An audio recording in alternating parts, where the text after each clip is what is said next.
سب سے پہلے صرف اللہ تھا، نہ زمین تھی، نہ آسمان، نہ پانی، نہ بادل، نہ ہوا، نہ زمانہ، نہ مکان، بس اللہ جو ہمیشہ سے ہے اور ہمیشہ رہے گا۔ وہ رب جسے کسی نے پیدا نہیں کیا، جو کسی کا محتاج نہیں، وقت جس کی مخلوق ہے اور پوری کائنات جس کے ایک کن سے وجود میں آئی۔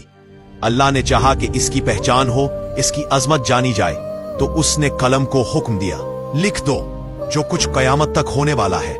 پھر اللہ نے فرشتے پیدا کیے، اس کے بعد جن پیدا کیے، اور پھر ایک مخلوق جس کا ذکر ابن کثیر نے البدایہ والنہایہ میں کیا۔ ایک مخلوق جس کا نام تھا بن۔ یہ بن زمین پر آباد ہوئے، مگر انہوں نے یہاں تباہی، خون، خوف اور فساد پھیلا دیا، تو اللہ نے جنات کو حکم دیا کہ انہیں ختم کر دیں۔ جنہوں نے بن کو صفائے ہستی سے مٹا دیا، اور اس فوج کا سردار تھا ابلیس۔ آج شیطان لوگوں کے دل میں وسوسہ ڈالتا ہے، اگر اللہ نے سب کچھ بنایا تو اللہ کو کس نے بنایا؟ یہ سوال تب اٹھتا ہے جب انسان اللہ کو اپنی محدود عقل کے پیمانوں میں ناپنے لگتا ہے، جب وہ بھول جاتا ہے کہ اللہ نہ پیدا کیا گیا ہے، نہ فنا ہوگا، نہ وقت کا حصہ ہے، بلکہ وقت، مادہ، توانائی سب خود اس کی تخلیق ہے۔ ذرا سوچو، جب کوئی انسان ایک حیران کن چیز بنائے تو ہم اس کی تعریف کیے بغیر نہیں رہتے۔